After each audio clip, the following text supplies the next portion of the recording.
Hi, everyone. Welcome back to another episode of the Leadership Purpose with Dr. Robin podcast. I'm so glad you're here and you take time to listen into the podcast or watch the podcast on YouTube. And thanks to you, we have been ranked in the top 5% of all podcasts globally, according to Listen Notes. So thank you for doing that. So wherever you're listening, I encourage you to help us keep going, rate, review, subscribe, and on YouTube. It'll really help us keep the podcast going forth and keep the message flowing forth. All right. Now, today I'm talking with Betsy Heller Cohen. Now, let me tell you a little about Betsy. She is the author of a new ebook titled 10 Trends for Hiring in 2024 for Foreign-Born People Seeking Jobs. Now, that alone is interesting, but she's also the executive director of the St. Louis Mosaic Project, a program of the nonprofit World Trade Center. And she's a proud graduate of Wellesley College and has her MBA from Harvard Business School. Welcome, Betsy Cohen. Thank you. All right, so now you heard me just say a little bit in your introduction. Why don't you tell us in your own words more about you and then about the work you do? Well, I was an international exchange student when I was in high school and always had an interest in international people and international business. And in my long corporate career with the largest food company in the world, I had opportunities to work with international people and on global business issues. And so that was something very important to me. I speak French, and it added excitement to my life to work on global issues such as sustainability and marketing and branding. And when I left my corporate career, I had the opportunity to be hired for a regional initiative to attract immigrants to our region, which is now called the St. Louis Mosaic Project. And I've been the full-time executive director for 10 years. And we work with attracting people from all ethnicities, all skill levels to our region so that we can be growing and that we can have more diversity in our region. Wow, that's wonderful. Now you said when you were always interested in international, so to speak. Was there anything from I just went right off the script from what I had planned, right? But anyway, I mentioned to you earlier, I'm so curious. So that grabbed my attention that you had that interest early on. Now, was there anything earlier, like when you were little Betsy, that had an indicator that you'd be interested in international type? Well, I'm glad you asked, Robin, because I think my mother was a single mother with three of us, and she was a member of the World Affairs Council. And so we had international people that would come maybe once a month when they were in our city, and we were part of a homestay where they would have dinner with us. So we were exposed to international people around our dinner table. And I think that fostered a love of culture and people and being welcoming and open, and made me think about experiencing the world in a different way. Ah, I love that. And it makes sense because it's clear to me that you have a passion for this. And I'm thinking there might be someone who's listening and they're thinking about their own, maybe they feel like they don't have passion. So if they can go back to maybe their early years where something really stuck out for them, like it has for you, maybe they could tap into that. So that's why I'm so glad that I asked and I could hear. Yes. Yeah. All right. So now tell us, I mentioned your book, which we could see as we see the connection, but tell us more about the premise of 10 trends for hiring in 2024 for foreign-born people seeking jobs. Tell us all about where that came from and what the premise is. Well, it came out of a book I wrote 3 years ago. And I'll show you the book I wrote 3 years ago is called Welcome to the USA, You're Hired, a guide for foreign-born people seeking jobs. And this really was an outgrowth of being at home during the pandemic. And my work was in my own region with international people, helping them get jobs, helping them to be successful, coaching them, inspiring them. And as I was at home, I was posting a lot on LinkedIn about tips and how to get a job and what you can do. And different international people said, Betsy, you should write a book and you could then share your knowledge with more people. It's hard to get it on LinkedIn. So I spent 6 months and I wrote and published the book on Citizenship Day in 2021. And again, we were all getting vaccinated. We were coming, out of the pandemic. We had a new president. Unemployment was low, which means it's a good time to talk about foreign people because you're not afraid they're taking your jobs. And so for me, it was a way to take my thought leadership about helping people get jobs and take it to a bigger level. And then most recently, people said, well, it's 2024. What's changed? What's different? And should you update your book? And I really was thinking, how do I take my new knowledge, because the job market in 2024 is different. For example, I didn't have artificial intelligence or ChatGPT in my book in 2021. We didn't know that. And I didn't have any idea how it would affect things like, how do you apply for a job? How do you interview for a job? How do companies assess you? So I was thinking about how could I put new information in people's hands. And somebody that was motivating me and kind of coaching me said, Betsy, you should be open to some new ideas and new technologies. You should think about doing an ebook. And I'm like, what is an ebook? And the idea was you do something shorter, cheaper, more topical, and you get it out there and you let people access it directly from you, different than other models. So I decided to take the top 10 hiring trends for foreign people and put them in this ebook. And it just came out. And it's been exciting because it really allows me to talk about what do I see right now with the job market tightening, and also with the ways that interviews are being conducted that are different. And also the idea that people are doing more in person. And what I find for a lot of busy people, international people, is that Zoom is very convenient. So they don't always want to go to in-person events, but you need to go in person because that's where people build trust and that's where they build relationships. So it gives me a chance to motivate people with some of that new knowledge. Yeah, and it sounds like we just got a sneak preview when you gave us that tip about meeting in person, how Yes. important that is. What's something else from the book that you can give us a little sneak preview as a tip like that one? Well, one of them, which is good whether you're a foreign-born person or a native-born person, is using ChatGPT to generate questions that the interviewer is likely to ask you, or the 10 questions that you should be asking an interviewer, and how to do the research using ChatGPT and AI. And so for those of you that are, in corporate jobs, obviously you'd be thinking about how to do this. And if you're interviewing or thinking about interviewing, you need to understand this is now the currency. Everyone is doing this to be better prepared. So that's some of the tips. Yeah, that's great. That's great. And I think I haven't had any conversation about GPT or AI on the podcast. So I'm glad to hear you mention that. Well, it's very important, and it's particularly important for international people where English is not their first language, to get a good grasp of what the industry might be like or what the questions are going to be like, and also to frame really good questions. It would be good for all of us interviewing, but it's even especially important if English is not your first language to use ChatGPT, or to have ChatGPT look at your cover letter when English may not be your first language. Oh, yeah, I could see that. I could see how that could work. Yeah, those are very good tips.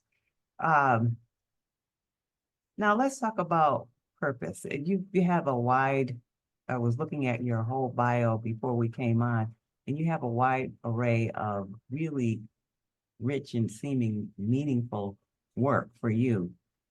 Would you say you have a sense of purpose in your work? Yes, I think that serving people so that they can be their best is very motivating. And I see that foreign-born people look to me as an ally and someone who understands the American system. And because I can share those insights and I can coach them and explain to them how to be their best self. Because obviously, Robin, if you or I were dropped in Kabul, if we were refugees and we were dropped in Kabul or Beijing or Barcelona, we wouldn't know the right way to meet people. We wouldn't know the right way to address that cover letter. We wouldn't know what should we really put in that resume. Should you put a picture or not? Why or why not? So I feel like I am that special friend for them because I'm their supporter. I'm there, I'm the person that gives them courage, and I'm helping them when they negotiate a salary, because I can tell them in America, this is how it's done. Because if I were in their home country, I would not know whether you can negotiate a salary or not. But for me, it gives me a richness to know that I can help people one-on-one, but also by writing a book and taking my thought leadership platform bigger, it allows me to serve more people. And is it serving people? Because you just talked about serving more people. Is it the serving people part that gives you the sense of purpose? Or what about the work gives you that sense of purpose? It's because I think I'm a subject matter expert in something that is useful. And so it's the intersection of knowledge and motivation and making a difference in other people's lives that I know I can do that for them. That makes sense. That makes a lot of sense. All right. What part, we talked a little bit about you having this early life experience with international folks coming to your home and that kind of thing.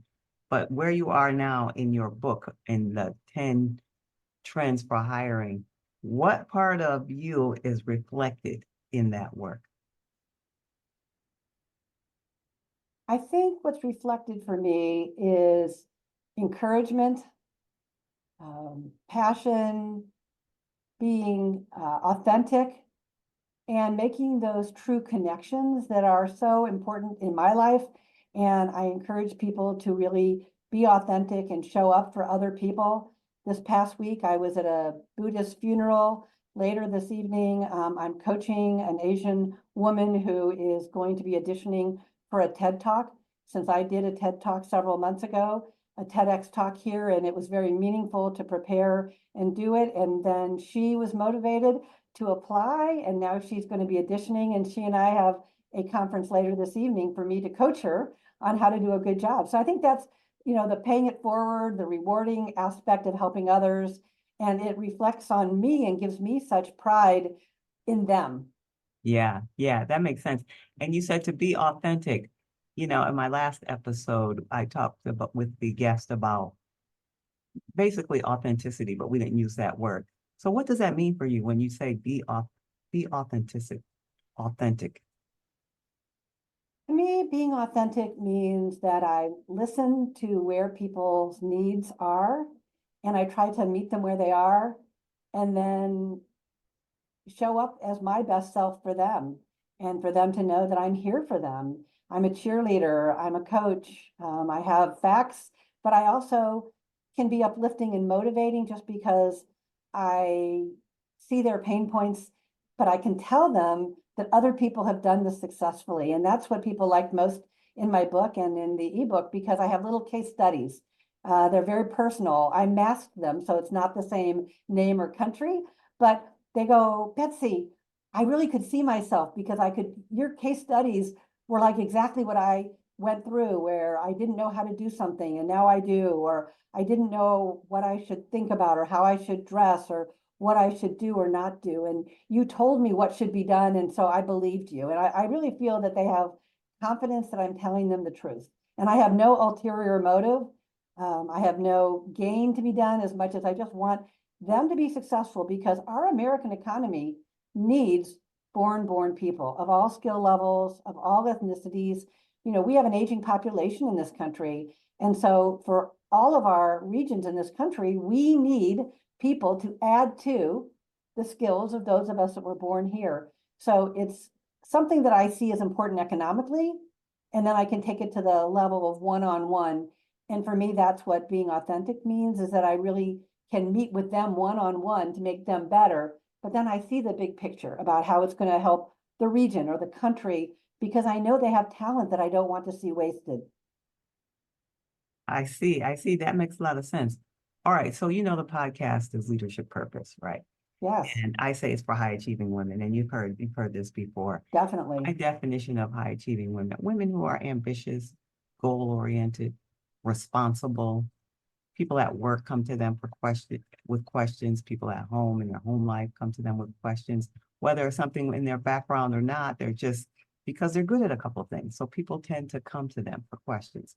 So I started the podcast for high achieving women, for all of us to come together and support Yes. each other. Now, with that woman, whether she's looking for a job or not, um, from your experience or expertise, personally or professionally, what's some word of advice or a tool or tip you would give to the woman I just described? First, it's to be excellent at what you're doing and to exceed expectations for the job and the work that you need to do. But I think it's also to think bigger, to think about those women and men that are coming behind you. And how do you then know that as a role model, you are showing them the best of what you offer? You also have to think, how can you make an impact on more people? And I think that's where purpose comes in. When I was on nonprofit boards, I would usually be on one or two in the community. That was a way for me to take my marketing knowledge and make it bigger and have bigger influence. And so piece by piece, I think women who are high achieving can keep setting their sights higher about the kind of impact they can have either one-on-one or by giving talks or a book or sharing their knowledge in some new platforms. They can bring other people along and build purpose that way. Okay, all right. Now, Betsy, you've been so generous with your time. Is there anything that I haven't asked you that you want to discuss that would encourage, inspire, or motivate our listeners before we tell them how they can be in touch with you? I think it's to embrace new technologies and be a continuous learner so that you can take your ideas further and use new technologies to advance it. Podcasts, downloadable webinars, online checklists, ebooks, learning how to use Canva. Being a continuous learner means you have to take your ideas and then blend them and merge them with new technologies so that you can keep up and be part of the ongoing world. Even as each of us gets older, sometimes you want to say, I think I have it. But the answer is the world keeps changing, and we have to be open to that so that we can help more people by the use of new technology. And that's something that I've learned to embrace. Okay, and I'm sure that's very helpful to remind us to use the new technologies. All right, so now people want to be in touch with you because I want to hear more about this, or they themselves might be born and looking for jobs or looking to move in a different job. How can they reach you? Well, LinkedIn, I'm very active on at Betsy H. Cohen, and I'm putting tips and ideas and sharing people's ideas there. The website for what I'm talking about is welcomeyouarehired.com. And certainly the St. Louis Mosaic Project that I lead has all the programs that we do at stlmosaicproject.org. And there you can see how we as a region are a leader in the programs that help attract foreign people to our region and help support them, help them grow, help them make job connections, personal connections, and how do we help our community welcome people? And that's really the nature of the work I do, but the motivation really comes at the welcomeyouarehired.com. Okay, welcomeyouarehired.com. We'll be sure to put that in the show notes. Betsy, again, you've been so generous with your time. I know you're doing lots of things, so thank you for being here. Thank you. This has been very inspiring for me to be able to share thoughts and ideas. So thank you. I'm so glad you were here. Okay, everyone, I'd love to hear your response to the episode, or if you have any questions, you could just go on over to the podcast website, which is Leadership Purpose Podcast. I mean, that's easy. Leadershippurposepodcast.com.